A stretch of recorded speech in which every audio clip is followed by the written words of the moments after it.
Hello friends, this is Vinod Sutar and thank you for tuning at Exams Enemy. Exams Enemy, a learning platform for unlock your opportunities. तो स्वागत है आप सभी का आपके अपने परिवार एग्जाम्स एनिमी में। तो चलिए आज हम लेने वाले हैं चैप्टर नंबर 3 यानी कि NCERT 10th मैथमेटिक्स की धुआं सीरीज में चैप्टर 3 हम आज स्टार्ट करने वाले हैं। यानी कि अभी तक हमने 2 चैप्टर की चटनी बना दी है सर। 2 चैप्टर अच्छे से कंप्लीट कर दिए, अच्छे से उनका धुआं कर दिया है। कौन कौन से 2 chapter sir? Chapter first real numbers और चैप्टर सेकंड पॉलिनोमियल्स। 2 चैप्टर की तो हमने अच्छे से चटनी बना दी है सर, इनकी अच्छे से उनका धुआं कर दिया है, अच्छे से समझ लिया है। दोनों चैप्टर के जितने भी नंबर्स हैं उनको सारों को हमने समेट लिया है, अपने खाते में क्या कर लिया सर? जमा कर लिया है ना? कर लिया है ना? बिल्कुल कर लिया है सर। अब चलिए आगे चलते हैं चैप्टर 3। इसके भी जितने भी नंबर्स होने वाले हैं उन सारे नंबर्स को समेटने वाले हैं, अच्छे से अपने खाते में जमा करने वाले हैं सर। अब की बार तो पेपर को फोड़ देंगे सर हम। अब की बार हम नहीं डरने वाले हैं। NCERT 10th मैथमेटिक्स का पेपर अब नहीं बचने वाला है सर हमसे। 100 आउट ऑफ 100 का टारगेट हमारा सर रहने वाला है और यही टारगेट लेके हम चलने वाले हैं। और सर इसको अच्छे से पूरा भी करेंगे क्योंकि हम अच्छे से पढ़ रहे हैं, शिद्दत से पढ़ रहे हैं, मेहनत कर रहे हैं, पसीना बहा रहे हैं सर। हम सर किस्मत के भरोसे नहीं बैठे हैं, हम पसीना बहा रहे हैं। पसीना बहा रहे हैं तो सर हमारे परिणाम अच्छे होने वाले हैं, हमारे पक्ष में होने वाले हैं। जैसे हम चाहेंगे वैसे हमारे परिणाम आने वाले है ना। सिंह बनो, सिंहासन की चिंता मत करो, तुम जहां बैठोगे वहीं सिंहासन होगा। क्या वहीं पर क्या होगा? सिंहासन होगा। तुम जहां बैठोगे ना वही सिंहासन होगा। मेहनत करते रहो, अच्छे से पढ़ते रहो, पसीना बहाते रहो, फिर चाहे कैसा भी क्वेश्चन टपक जाए उसको आप अच्छे से सॉल्व कर सकते हो, अच्छे से उस क्वेश्चन के साथ डील कर सकते हो। तो चलिए आज का लेक्चर स्टार्ट करते हैं। चैप्टर नंबर 3 का फर्स्ट लेक्चर होने वाला है। आने वाले 4 या 5 लेक्चर में इस पूरे चैप्टर नंबर 3 की भी क्या बना देंगे सर? चटनी बना देंगे, पुदीने की चटनी बनाएंगे है ना। अब की बार किसकी बनाएंगे? पुदीने की चटनी सर बनाने वाले हैं। चैप्टर नंबर 3 कौन सा है? चैप्टर नंबर 3 है sir pair of linear equations in 2 variables, यानी कि 2 चर वाले रैखिक समीकरण युग्म। इजी है सर, लग रहा है जो इसका चैप्टर का नाम है ना उससे ही लग रहा है ये तो इजी होने वाला है। इसको हम अच्छे से फोड़ने वाले। चलिए क्या करेंगे, पहले हर बार की तरह पहले चैप्टर, ये जो चैप्टर है ना ये कहना क्या चाहता है, क्या पढ़ाएगा हमको, ये क्या सिखाएगा, ये तो पहले जान लो। यानी कि इस चैप्टर का क्या कर लो, ये चैप्टर का जो नाम है इसका पोस्टमार्टम करते हैं। एक एक वर्ड का अच्छे से पोस्टमार्टम करते हैं, एक एक शब्द को अच्छे से देखते हैं। तो चलिए 2 वेरिएबल्स पहले लेते हैं। 2 वेरिएबल्स क्या होते हैं? 2 वेरिएबल्स सर 2 तो 2 होता है ना, 2 को और क्या बोलेंगे सर? 2 तो 2 ही होगा। वेरिएबल्स क्या होते हैं? वेरिएबल सर वो नंबर्स होते हैं जिनकी वैल्यू चेंज होती रहती है सर। ये तो यानी कि हिंदी में बोलते हैं इनको चर। यानी कि इनकी वैल्यू क्या होती है सर? वेरी होती है, कुछ भी हो सकती है। हम कुछ पहले नहीं बता सकते देख के कि इनकी वैल्यू क्या होने वाली है। यानी कि ये वेरिएबल्स होने वाले हैं। 2 वेरिएबल सर कौन कौन से होंगे? कोई भी हो सकते हैं, मानने हैं हमें तो हम तो मानेंगे ना, एज्यूम करेंगे, कुछ भी मान लेंगे। मान लो ये x एंड y हो सकते हैं, a एंड b हो सकते हैं, p एंड q हो सकते हैं। अरे कुछ भी हो सकता है, अल्फाबेट में से हम कुछ भी 2 वेरिएबल्स मान लेंगे। तो ये 2 वेरिएबल्स होने वाले हैं सर। कहाँ काम आएंगे? फिर चलते हैं लीनियर इक्वेशन पे। इसमें से वर्ड देखते हैं लीनियर। लीनियर क्या कहना चाहता है? क्या होता है लीनियर? यानी कि रेखिक। क्या होता है रेखिक? बताएगा कोई? बिल्कुल सर बताएंगे हम, हमने पढ़ा है। वेरिएबल्स तो हमने पढ़े थे कि चैप्टर फर्स्ट में। और ये जो लीनियर है ना, ये लीनियर पॉलिनोमियल्स पढ़ा था। लीनियर पता है कहाँ पे सर? पॉलिनोमियल चैप्टर के फर्स्ट लेक्चर में ही हमने बेसिक देखा था, बिल्कुल तब हमने पढ़ा था लीनियर पॉलिनोमियल्स। यानी कि जिसकी मैक्सिमम हाईएस्ट पावर क्या होने वाली है? 1 होने वाली। यानी कि सर इसकी उच्चतम घात 1 ही होगी। इस इक्वेशन में जो वेरिएबल्स होने वाले हैं उन वेरिएबल्स की उच्चतम घात कितनी होगी सर? उच्चतम घात 1 होगी। वो क्या होंगे? वो सर लीनियर इक्वेशन होने वाली है सर। पैर यानी कि सर युग्म, जोड़ा, ये क्या होता है? जोड़ा सर, जोड़ा मतलब युग्म। यानी कि सर इसका मतलब आप ये कहना चाहते हो कि ये जो 2 वेरिएबल्स वाली लीनियर इक्वेशन, ये 2 इक्वेशन होने वाली है क्या? हाँ बिल्कुल, 2 इक्वेशन होने वाले, यानी कि जोड़ा होने वाला, एक युग्म होने वाला है।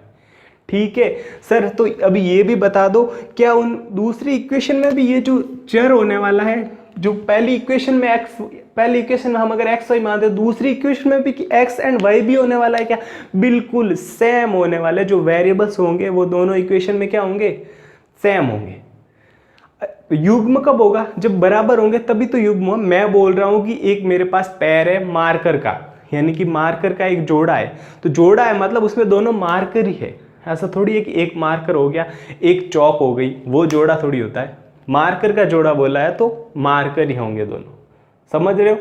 यानी कि कैसे सर? एग्जाम्पल देके बताओ, अच्छे से समझेंगे। चलिए एक एग्जाम्पल लेते हैं छोटा सा, है ना, अपने मन से। मान लो 2x + 3y बराबर 10 एंड 3x + 2y बराबर 15, ये मान के चलो। ठीक है, देखो इसमें जो वेरिएबल्स है ना वो क्या है? x एंड y है ना। दूसरी इक्वेशन में भी क्या है? एक्स वाई ही है। ठीक है सर, इन एक्स वाई के साथ में जो ये है, ये क्या है? ये कॉफिशिएंट है। ये क्या है? कॉफिशिएंट है। सर इनकी वैल्यू क्या हो सकती है? ये कोई भी रियल नंबर्स हो सकते हैं। ठीक है, ये हो गए वेरिएबल्स। दोनों इक्वेशन में जो वेरिएबल्स होंगे वो समान होंगे। आई बात समझ में? तभी तो युग्म होगा, है ना। अब देखिए इधर, अब क्या देखेंगे सर? सर इसकी स्टैंडर्ड फॉर्म देखते हैं कि क्या स्टैंडर्ड फॉर्म होती है लीनियर इक्वेशन इन 2 वेरिएबल्स की, यानी इनके पैर की, एक जोड़े की स्टैंडर्ड फॉर्म क्या होती है सर, वो देखते हैं। इधर ध्यान दीजिए, कॉफिशिएंट मैं मान लेता हूं a1 a2 b1 b2 c1 c2, ये मैं क्या मान लेता हूं? कॉफिशिएंट मान लेता हूं, यानी कि गुणांक मान लेता हूं। तो इसकी स्टैंडर्ड फॉर्म कुछ इस प्रकार होगी, a1 x + b1 y + c1 = 0। ये फर्स्ट इक्वेशन हो गई। सेकंड क्या होगी? a2x + b2y + c2 = 0। यानी कि ये क्या कहना चाहती है? इधर ध्यान दो, ये इक्वेशन देखो, इसमें जो वेरिएबल्स है वो दोनों इक्वेशन में क्या है? सेम है, एक्स वाई ही है। ठीक है, तो यहाँ पे क्या लिखोगे आप? जो यहाँ पे a1 a2 b1 b2 c1 and c2 है, ये तो क्या है? ये सर कोई भी रियल नंबर्स हो सकता है, कोई भी वास्तविक संख्या हो सकती है, क्योंकि ये क्या है? कॉफिशिएंट्स है। ठीक है, उसके बाद में x एंड y क्या है सर? ये वेरिएबल्स है, यानी कि ये चर है। ठीक है, आगे चलते हैं। सर ये जो 2 इक्वेशंस है इसमें कुछ कंडीशंस भी होती है क्या, कि ऐसा होना जरूरी है? हाँ, तो मैं कहूँगा हाँ होती है। क्या होती है सर?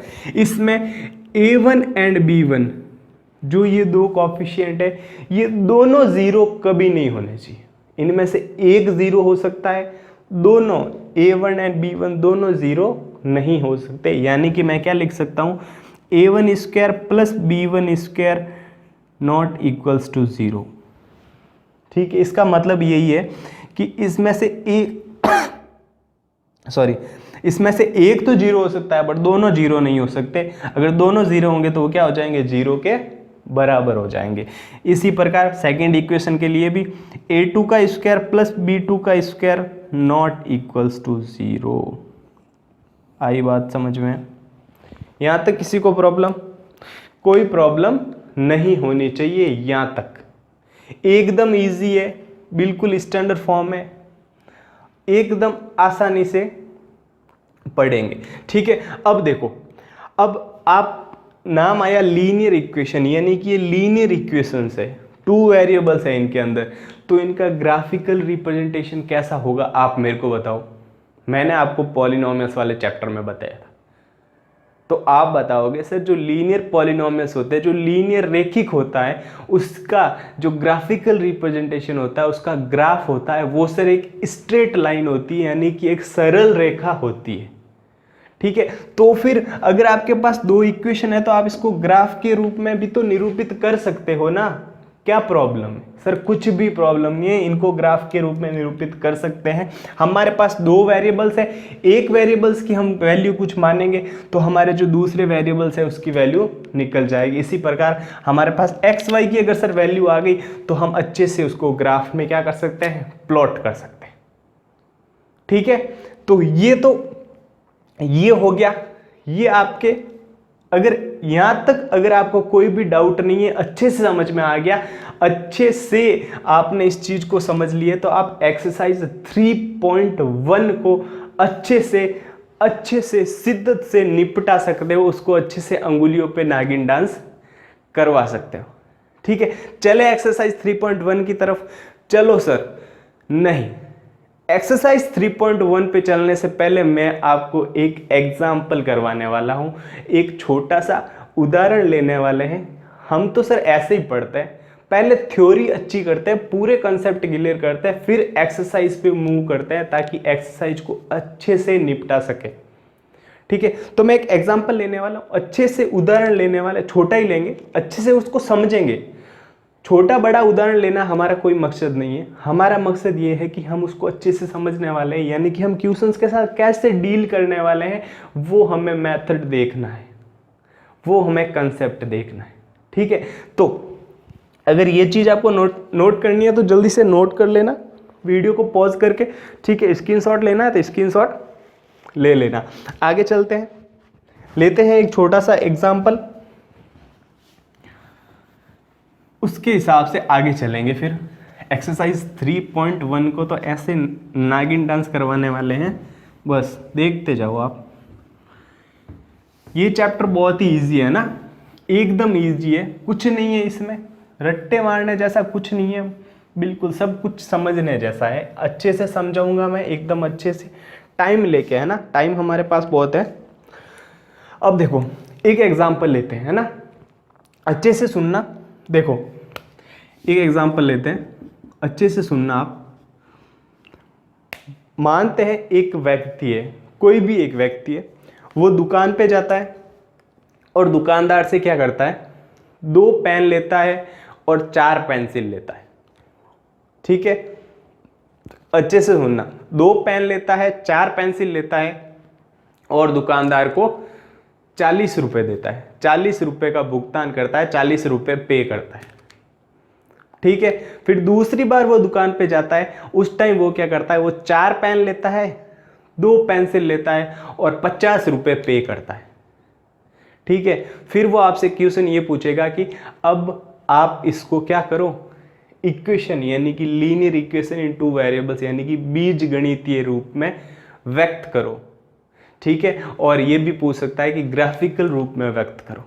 ठीक है, और आगे हम ये भी पढ़ेंगे कि एक इसमें ये भी पूछ सकता है पेन और पेंसिल का मूल्य बताओ, एक पेन एक पेंसिल का मूल्य क्या होगा, वो हम आगे पढ़ेंगे। अच्छे से पढ़ने वाले कैसे इन इक्वेशंस को सॉल्व करके वेरिएबल्स की वैल्यू निकालते हैं, वो भी एकदम अच्छे से इजी तरीके से देखने वाले। तो चलिए पहले आपको ये वाला क्वेश्चन समझाता हूँ। उसने बोला था कि 2 पेन और 4 पेंसिल, ये मान लो पेन, यहाँ पे पेंसिल,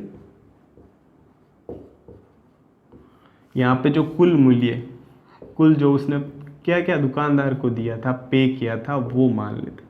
जब उसने 2 पेन, ठीक है, और 4 पेंसिल खरीदी, तब उसने दुकानदार को 40 रुपये दिए।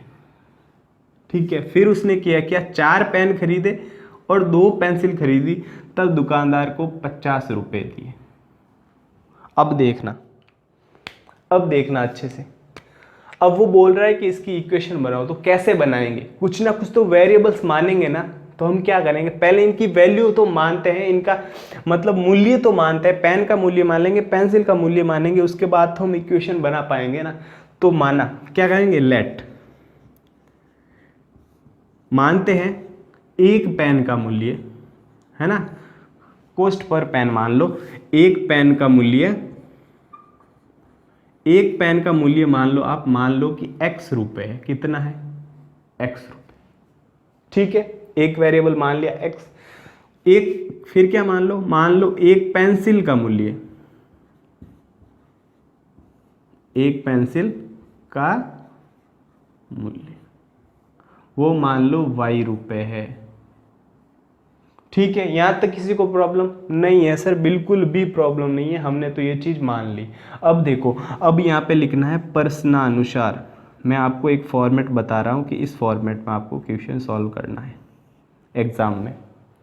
प्रश्नानुसार है, अकॉर्डिंग टू क्वेश्चन। क्या कहता है क्वेश्चन? क्या कह रहा है? क्वेश्चन बोल रहा है कि 2 पेन का मूल्य और 4 पेंसिल का मूल्य कितना है? 40 रुपए।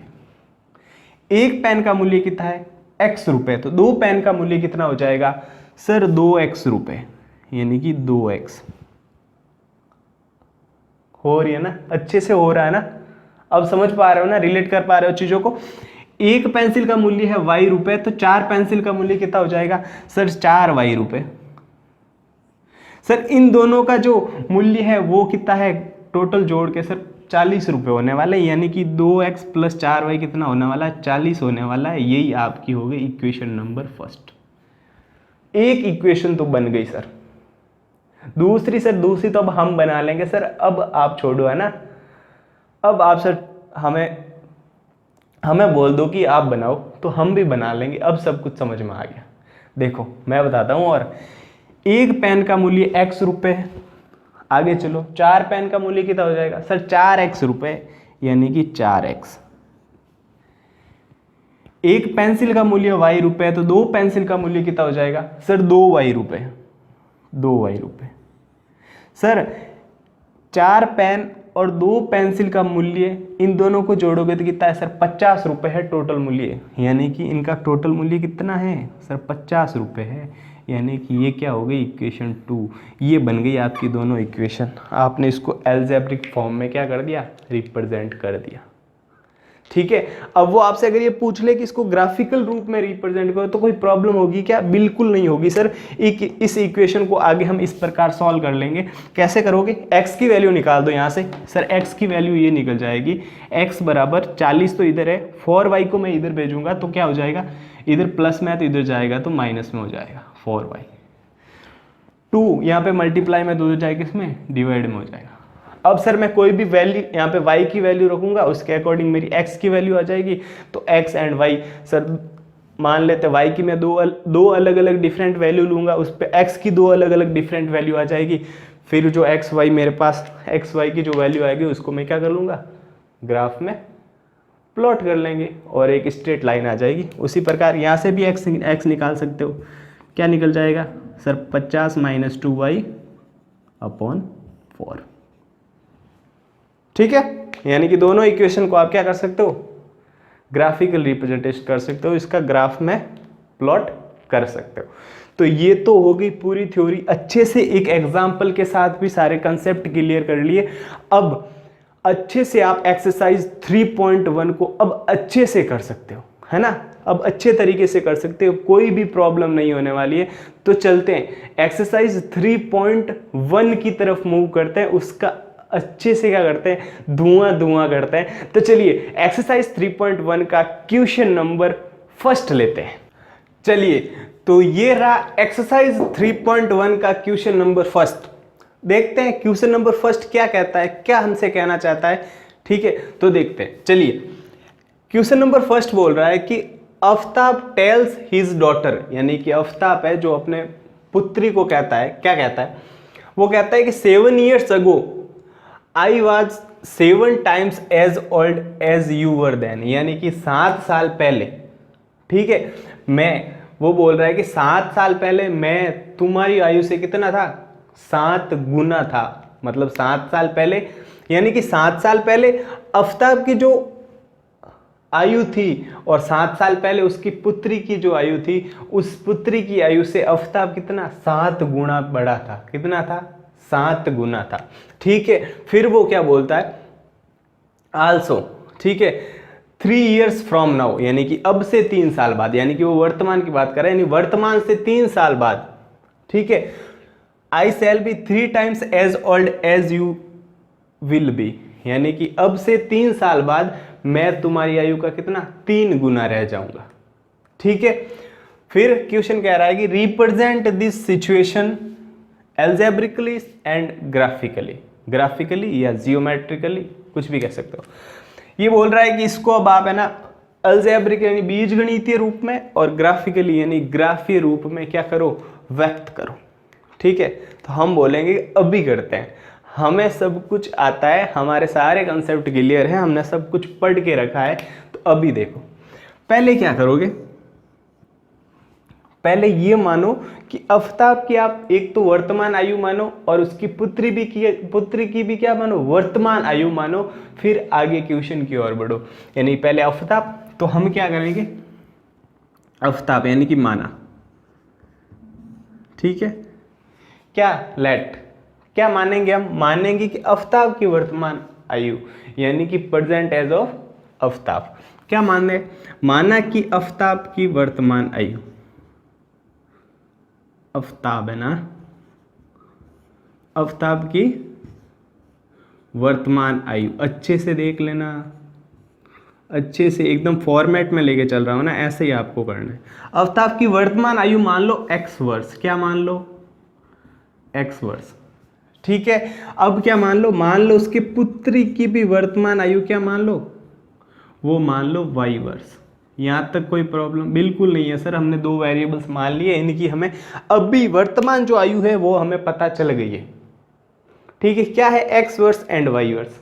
अब क्वेश्चन क्या बोल रहा है, क्वेश्चन में ये बोल रहा है कि 7 साल पहले की बात हो रही है, चलो 7 साल पहले मान लो, है ना, यानी कि 7 years अगो की बात करते हैं, एगो की बात करते हैं, यानी कि 7 साल पहले।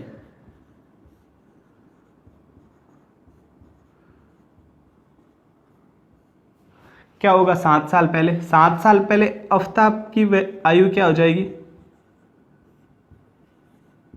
आप बताओगे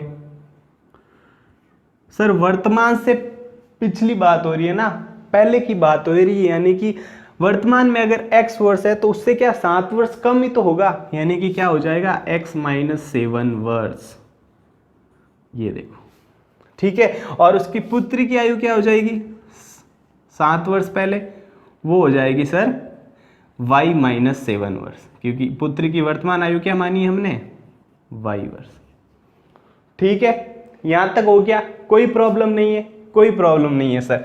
अब देखो, अब वो पर्सन में कहता है कि 7 साल पहले जो मेरी आयु थी वो पुत्री की आयु की 7 गुनी थी, कितने गुनी थी, पुत्री के आयु की 7 गुनी, यानी कि अब लिखोगे आप प्रश्नानुसार, यानी अकॉर्डिंग टू क्वेश्चन। क्या बोल रहा है पर्सन आपको, यानी कि आफताब की 7 साल पहले आयु है x - 7 वर्ष, ठीक है। वो पुत्री की आयु की 7 गुनी थी, यानी कि पुत्री की आयु है y - 7 वर्ष, इसकी कितने गुनी थी, 7 गुनी थी। आई बात समझ में, यानी कि आफताब की 7 साल पहले पुत्री की आयु की 7 गुनी थी, यानी कि पुत्री की आयु के 7 गुने के क्या थी, बराबर थी, ठीक है। ये होगी आपकी इक्वेशन नंबर फर्स्ट, इसको सॉल्व कर लो। आगे क्या करोगे सर, x - 7 बराबर हो जाएंगे, इसको कोष्टक में मल्टीप्लाई कर लो, जो ब्रैकेट है उसमें दोनों डिजिट है, दोनों डिजिट से क्या होगा, मल्टीप्लाई होगा, यानी कि 7y - 7 × 7 हो जाएंगे 49, ठीक है। x की वैल्यू निकाल लो, x बराबर हो जाएगा 7y माइनस उधर जाएगा, ये माइनस का 7 उधर जाएगा तो प्लस का 7 हो जाएगा, यानी कि 49 + 7, ये 49 माइनस के 7 प्लस के, यानी कि माइनस के 42 हो जाएंगे, ठीक है। यानी कि ये x की वैल्यू आ गई। इसको और कैसे लिख सकते हो, इसको 7y को इधर लेके आ जाओ तो x - 7y बराबर कितना हो जाएगा, -42, ये हो जाएगा सर, ठीक है। यानी कि ये तो हमारी एक इक्वेशन बन गई। दूसरी इक्वेशन क्या बनेगी सर? दूसरी देखो, दूसरी वो बात क्या बोल रहा है, वो बोल रहा है कि आल्सो 3 years फ्रॉम नाउ, यानी कि अब से 3 साल बाद, यानी कि वो क्या भविष्य की बात कर रहा है। तो लिखो 3 साल बाद, यहां पे लिखो 3 years फ्रॉम नाउ, 3 साल बाद क्या हो जाएगा? 3 साल बाद, 3 साल बाद आफ्ताब की आयु क्या हो जाएगी? आप बताओ मेरे को, आफ्ताब की आयु क्या हो जाएगी? जल्दी से बताओ। वर्तमान में क्या है? x वर्ष, तो 3 साल बाद क्या हो जाएगी सर? अभी से 3 साल और क्या ऐड हो जाएंगे, यानी कि x + 3 वर्ष हो जाएगी, x + 3 वर्ष। ठीक है, पुत्री की आयु क्या हो जाएगी 3 साल बाद? आफ्ताब की पुत्री की सर वो y + 3 वर्ष हो जाएगा। यहां तक कोई प्रॉब्लम? बिल्कुल भी प्रॉब्लम नहीं है सर यहां तक। ठीक है, चलिए इसको आगे मैं यहां पे लिख रहा हूं। ठीक है, इससे आगे फिर लिखोगे प्रश्नानुसार। क्या लिखोगे? प्रश्नानुसार। अकॉर्डिंग टू क्वेश्चन, फिर क्या बोल रहा है वो? I shall be 3 times as old as you will be, यानी कि 3 साल बाद जो पुत्री की आयु होगी उस टाइम मेरी आयु, मतलब पुत्री की आयु की क्या 3 गुनी रह जाएगी, यानी कि आफ्ताब की आयु तो हो जाएगी उस टाइम होगी x + 3, वो क्या होगा? पुत्री की आयु का 3 गुना रह जाएगा। पुत्री की आयु y + 3 उसका 3 गुना रह जाएगा, यानी कि आफ्ताब की आयु हो जाएगी पुत्री की आयु की 3 गुनी के बराबर। इसको आगे सॉल्व कर लो। x + 3 बराबर 3y + 9, 3 को इधर भेज दो और 3y को इधर भेज दो, यानी कि x - 3y, ये प्लस का इधर आएगा माइनस में हो जाएगा, तो 9 - 3 हो जाएगा 6। ये बन गई आपकी इक्वेशन नंबर 2। फर्स्ट इक्वेशन ये हो गई, सेकंड इक्वेशन ये हो गई, यानी कि हमारा जो एल्जेब्रिक रूप में जो हमारे रिप्रेजेंट करना था वो तो क्या हो गया, हमारा काम कंप्लीट हो गया। अब सर काम बचा है ग्राफिकल रूप में क्या करना है, रिप्रेजेंट करना है इसको, है ना, ग्राफीय निरूपण करना है। हमें कर लेंगे सर, कोई प्रॉब्लम नहीं है ग्राफीय निरूपण करने में। यहां पर ध्यान दो, ग्राफीय निरूपण मैं यहां पे इधर कर रहा हूं। फर्स्ट इक्वेशन है हमारे पास x - 7y बराबर -42। ठीक है, सेकंड इक्वेशन है हमारे पास, सेकंड इक्वेशन यहां पे लिखता हूं, है ना, x - 3y, बोलना क्या है वहां पे, 3y, आवाज नहीं आ रही है, जोर से बोलो, x - 3y बराबर 6, यही है, ये दो इक्वेशन है। ठीक है, चलो इनको आगे सॉल्व करो। यहां से x की वैल्यू क्या आ जाएगी, x बराबर आ जाएगा सर -7, इधर जाएगा तो प्लस का 7 हो जाएगा, यानी +7y - 42। यहां से x की वैल्यू क्या आ जाएगी, x की वैल्यू आ जाएगी सर, ये 3y इधर माइनस का उधर जाएगा तो प्लस में हो जाएगा, यानी 3y + 6। ठीक है, टेबल बनाओ, x और y की अलग अलग वैल्यू रखोगे,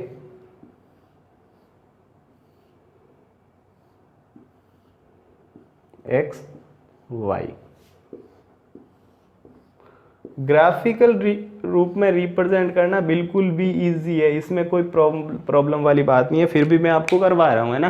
फर्स्ट क्वेश्चन है तो अच्छे से करवा रहा हूँ, एकदम फुल फॉर्मेट में करवा रहा हूँ। ऐसे करना है आपको, एग्जाम में फुल मार्क्स मिलेंगे, एक भी नंबर नहीं कटेगा, आधा नंबर भी आपका नहीं कटने वाला है। देखिए, चलिए y की कोई भी वैल्यू मानिए आप, y की कोई भी वैल्यू मान के यहाँ पे रखोगे तो x की वैल्यू आ जाएगी। ठीक है, चलो y की वैल्यू अगर 1 मानोगे ना तो x की वैल्यू काफ़ी बड़ी आएगी, है ना, यानी कि 1 मानोगे तो 7, तो 7 इसमें से माइनस हो जाएगा, तो फिर x की वैल्यू काफ़ी बड़ी आएगी, x की वैल्यू आएगी लगभग -35 के आसपास। तो इसको ग्राफ में रिप्रेजेंट करना फिर हमारे लिए कठिन हो जाएगा काम। तो एक काम करते हैं ना, 7 × 6 ये भी 42 हो जाएगा, तो क्यों ना y की वैल्यू 6 मान लेते हैं, है ना। y की वैल्यू जब हम 6 यहाँ पे रखेंगे तो 7 × 6 हो जाएंगे 42, 42 - 42 क्या हो जाएगा 0, यानी कि x की वैल्यू उस टाइम क्या आ जाएगी 0। ठीक है, यानी कि सर एक तो हमें पैर मिल गया x y का, एक और निकाल लेते हैं। अब देखो, अब क्या करो, y की वैल्यू रख दो 7 रखो तो 7 इंटू 7 49 हो जाएंगे। 49 माइनस 42 करोगे तो x की वैल्यू भी क्या आ जाएगी, 7 आ जाएगी। ठीक है, फर्स्ट इक्वेशन के लिए हमने x y की वैल्यू निकाल ली है। सेकंड इक्वेशन देखो इधर, सेकंड इक्वेशन के लिए x y की वैल्यू निकालो। Sir x and y, sir ऐसा करो, पहले आप y की जगह 1 रखो। ठीक है, मैंने रखा y की जगह 1। सर x की वैल्यू है वो आ रही है 9, है ना, यानी कि सर बड़ी आ रही है। ठीक है, ग्राफ में रिप्रेजेंट करना काफ़ी है ना मुश्किल काम हो जाएगा। कर तो लेंगे सर, एक स्ट्रेट लाइन ही आएगी, बट क्यों ना थोड़ा इजी कर लेते हैं, इजी कर लो। आपने कहा सर क्यों ना y की वैल्यू 0 रख देते, तो 0 रखेंगे तो 3y हो जाएगा 0, यानी कि x की वैल्यू क्या आ जाएगी, सिर्फ 6 आ जाएगी। ठीक है, फिर आपने बोला कि सर एक और काम करते हैं, y की वैल्यू की बार -1 रख देते हैं। -1 भी तो रख सकते हैं ना, प्लॉट कर सकते हैं, माइनस प्लस कुछ भी प्लॉट कर सकते हैं ग्राफ में तो। ठीक है, -1 रखा y की वैल्यू, तो ये हो गया 3 इंटू -1 -3 प्लस 6, यानी कि क्या बच गए, प्लस के 3 बच जाएंगे पीछे। ठीक है, यानी कि y की वैल्यू अगर मैं -1 रखूंगा तो x की वैल्यू क्या आ जाएगी, x की वैल्यू आ जाएगी सर 3। यहां तक किसी को प्रॉब्लम, कोई प्रॉब्लम है क्या यहां तक? इस इक्वेशन से हमने, इस और x दोनों इक्वेशन से हमने दोनों x एंड y की दो वैल्यू निकाल ली ग्राफ में रिप्रेजेंट करने के लिए। अब देखो बनाते हैं ग्राफ अच्छे से ध्यान देना, पूरे मार्क्स लाने हैं हमको, एक भी नंबर नहीं छोड़ना है। ये x, ये y, आपको पता है ये x एक्सिस होती है, ये y एक्सिस होती है, यहाँ पे 0 होता है। ठीक है, प्लॉट कर लेते हैं सर, 7 तक हमें चाहिए है ना, 7 तक प्लॉट कर लेते। देखो 1 2 3 4 5 6 7, इसी प्रकार से इधर भी हो जाएगा -1 -2 -3 -4 एंड सो ऑन।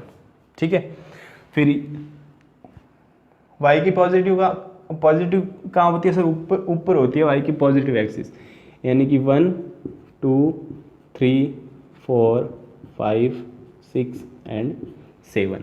इसी प्रकार नीचे -1 -2 -3 -4 -5 एंड सो ऑन।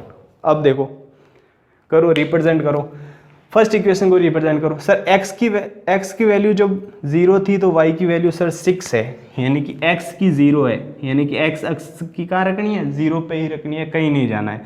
तो y की कितनी है, y की सर 6 है, यानी कि ये पॉइंट। ठीक है, फिर सर x की वैल्यू 7 है, उस टाइम y की वैल्यू भी 7 है, यानी कि x की वैल्यू 7, उस टाइम y की वैल्यू भी कितनी 7, यानी कि ये दोनों ये कहाँ पर एक दूसरे को कट करेंगे सर, यहाँ पे, यानी कि ये पॉइंट। ठीक है, अब क्या करो सर, अब इन दोनों पॉइंट को मिला दो, एक सीधी रेखा आएगी, वही क्या होगा, वही हमारा सर इस इक्वेशन का क्या होगा, ग्राफीय निरूपण होने वाला है। ठीक है, मैंने बोला था, क्या बोला था, लीनियर इक्वेशन होगी तो क्या आएगी, एक स्ट्रेट लाइन आएगी ग्राफ की, यही आपको ध्यान रखना है। इससे क्या हो जाएगा, आपका जो आप क्वेश्चन करोगे उसको आप क्या कर सकते हो, जांच भी कर सकते हो, चेक कर सकते हो कि हमने जो इक्वेशन निकाली है वो सही है या नहीं है। स्ट्रेट लाइन आनी चाहिए। फिर सेकंड इक्वेशन के लिए निकालो, जब x की वैल्यू 6 थी, x की वैल्यू 6, तब y की वैल्यू क्या 0, यानी कि y की वैल्यू 0, x की वैल्यू कितनी 6, यानी कि ये वाला पॉइंट। ठीक है, फिर जब y की वैल्यू -1, तब x की वैल्यू कितनी 3, यानी कि y की वैल्यू -1, ये -1, x की वैल्यू 3, यानी कि ये दोनों एक दूसरे को कहाँ पे कट करेंगे, यहाँ पे, ये पॉइंट होने वाला है सर। ठीक है, इन दोनों पॉइंट को मिला लो। ये देखो दूसरा मार्कर यूज़ करता हूँ दूसरी इक्वेशन के लिए, ये भी क्या आने वाली है, एक स्ट्रेट लाइन आने वाली है। तो ये तो होगी फर्स्ट इक्वेशन के लिए, ऊपर वाला जो ग्राफ है रिप्रेजेंटेशन वो फर्स्ट वाली इक्वेशन के लिए, और ये सेकंड वाली इक्वेशन के लिए। ये पॉइंट क्या था, ये पॉइंट था 0,6। ठीक है, बाद में ये पॉइंट क्या था 7,7। ठीक है, ये वाला पॉइंट क्या था सर 6,0। ये वाला पॉइंट क्या था सर 3,-1। आपको पता है ना, पहले x का कोऑर्डिनेट लिखते हैं फिर y का, 3,-1। ये हो गया आपका क्वेश्चन नंबर फर्स्ट, अच्छे से हो गया। इस प्रकार से आपको करना है, ये आपका फॉर्मेट रहने वाला है आंसर का।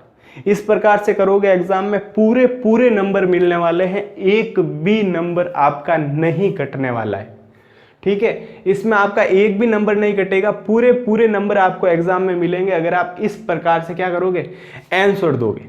ठीक है, इसको नोट करना है, अच्छे से नोट कर लो। अगर स्क्रीनशॉट लेना है तो अच्छे से इसका कर लो, स्क्रीनशॉट भी ले लो।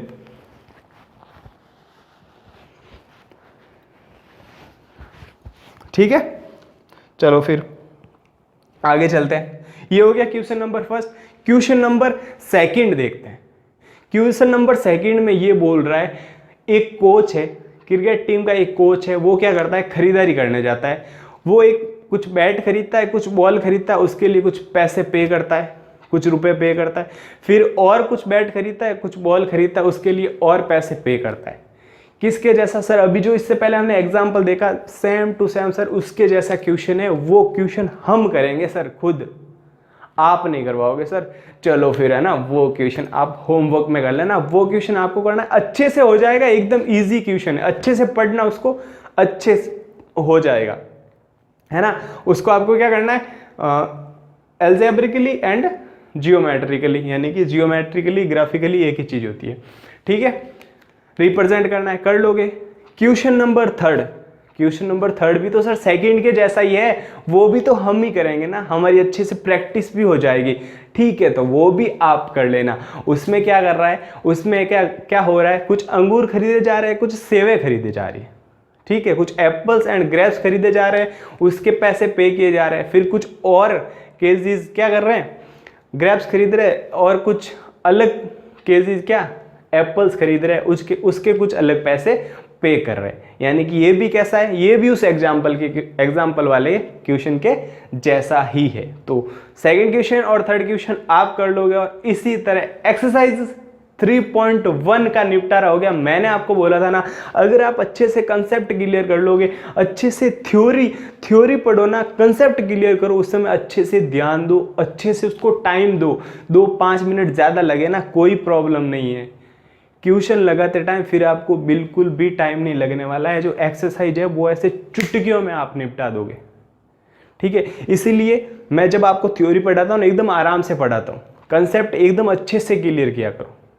ठीक है, चलिए, तो इस लेक्चर में इतना ही। ये हो गया चैप्टर 3 का फर्स्ट लेक्चर। हमने क्या किया, जो एक्सरसाइज 3.1 थी उसकी थ्योरी भी पढ़ ली और एक्सरसाइज 3.1 भी कंप्लीट कर ली।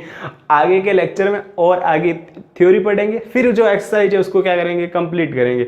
ऐसे ही पूरा चैप्टर आने वाले 4 या 5 लेक्चर में अच्छे से निपटा देंगे, सारे कंसेप्ट क्लियर कर लेंगे। अभी तो हमने सिर्फ ये इक्वेशन निकाली है, आगे हम एक्स एंड वाई की क्या वैल्यू भी निकालने वाले हैं, इन वेरिएबल्स की क्या वैल्यू निकालने वाले हैं कि क्या क्या इनकी वैल्यू होने वाली है। वो सभी मेथड्स भी हम पढ़ने वाले हैं, अच्छे से पढ़ेंगे, इजी वे में पढ़ेंगे। तो इस लेक्चर में इतना ही। अगर ये लेक्चर पसंद आए, अगर अच्छा लगा है, अगर आपको लगा है कि ये लेक्चर हमारे लिए बहुत इंपॉर्टेंट रहने वाला है, एक्सरसाइज यानी कि चैप्टर 3 को धुआं करने में, अच्छे से इसको समेटने में, अच्छे से इसका निपटारा करने में, तो लेक्चर को लाइक कर देना, चैनल को सब्सक्राइब कर देना, सभी फ्रेंड के साथ इसको शेयर कर देना। ठीक है, बेल आइकन को प्रेस कर देना, जिससे कि लेक्चर जो भी लेक्चर आए उसका आपको पास नोटिफिकेशन आए। वैसे आपको पता है ना, लेक्चर हमारा एकदम फिक्स टाइम पे आता है, मंडे, वेडनेसडे एंड फ्राइडे को 11 बजते ही सुबह। ठीक है, और संडे को जब चैप्टर कंप्लीट हो जाता है, संडे को क्या आता है, धाकड़ रिविजन आता है। ये चीज़ आपको पता है, पूरा शेड्यूल आपको पता है। ठीक है, तो इस लेक्चर में इतना ही। मिलते हैं अगले लेक्चर में एक्सरसाइज 3.2 वाले में उसका जो कंसेप्ट होगा, उसकी जो थ्योरी होगी, उसको भी अच्छे से निपटाएंगे, अच्छे से उसको भी समेट लेंगे। सारे जो नंबर्स हैं वो हम क्या कर लेंगे, अपने पक्ष में कर लेंगे, अपने खाते में जमा कर लेंगे। तो इस लेक्चर में इतना ही। चैनल को सब्सक्राइब कर देना, अपने सभी फ्रेंड के साथ शेयर कर देना, बोल देना उनको कि एक्स जो चैप्टर 3 है उसका भी धुआं होना स्टार्ट हो चुका है। तो जल्दी से आ जाओ और सारा जो कंटेंट है वो समेट लो, सारी सामग्री क्या कर लो, समेट लो। ठीक है, तो इस लेक्चर में इतना ही। मस्त रहना, स्वस्थ रहना, एकदम टनाटन रहना। जाते जाते चैनल को सब्सक्राइब कर देना। Thank you so much.